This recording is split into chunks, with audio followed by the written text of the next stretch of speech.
Hello everybody, welcome to this unboxing video. Today we're going to take a look at a couple of budget LED work lights that I got from Amazon.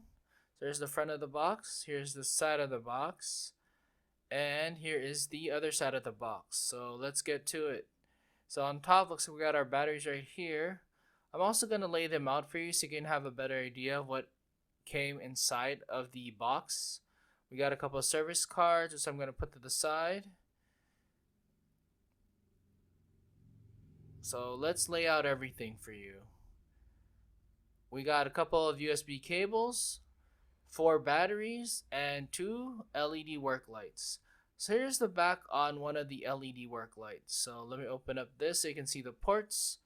So on the left is where you want to charge the LED work light, and on the right is the place where you want to plug in your phone to charge. You also got your power button and your battery cover.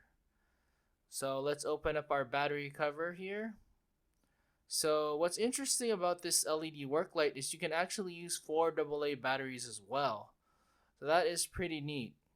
Also, this device was rated IP65, so just kind of splash proof in terms of water resistant. So I wouldn't use it in heavy rain or anything like that. To be honest, I would try to avoid getting this thing wet at all, as you can see here. There's not a lot of water protection on this thing. So we have our batteries, rechargeable batteries inside. So they are 18650 lithium ion rechargeable batteries, 3000 milliamps. So let us actually try charging a phone. So I got my Android right here.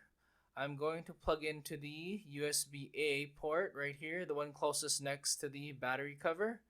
Then I'm going to plug it into the Android phone. So nice, I didn't even have to press the power button at all. The instant I plugged it in, it started charging the phone.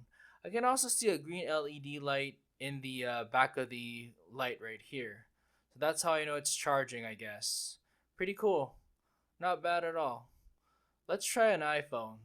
So I got my lightning cable plugged into my iPhone. I'm going to get the USB-A side, and I'm going to plug it into the USB-A port right here, and yep, voila, green LED started charging immediately.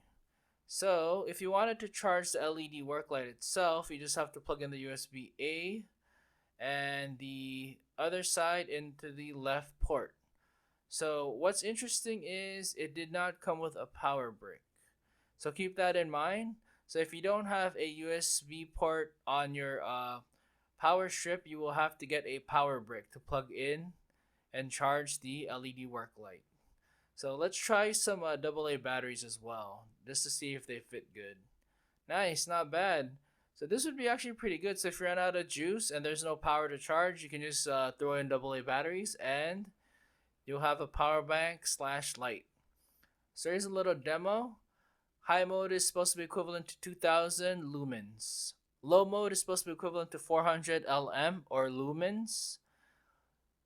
So I did not want to put up footage of the strobe mode because it was way too much for me.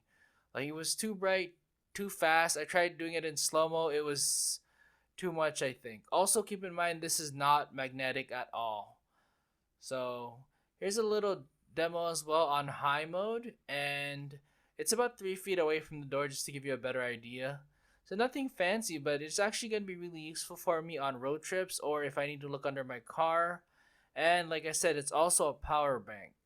So in high mode, another demo right here. I want to give you guys another angle. And low mode, you just have to press it once. And then it weighs 339 grams. Pretty light, so it's a lot smaller than you might think. So technically it is about 14 centimeters and about 10 centimeters wide, and the thickness is pretty much 4 centimeters. So keep that in mind. It looks big in the photo, but it is not like super big at all. So yeah, here it is on high mode. I just wanted to put it on the rotating stand. So I hope this gives you a better idea of how it works. Hope you enjoyed this video. Thank you for watching. Take it easy.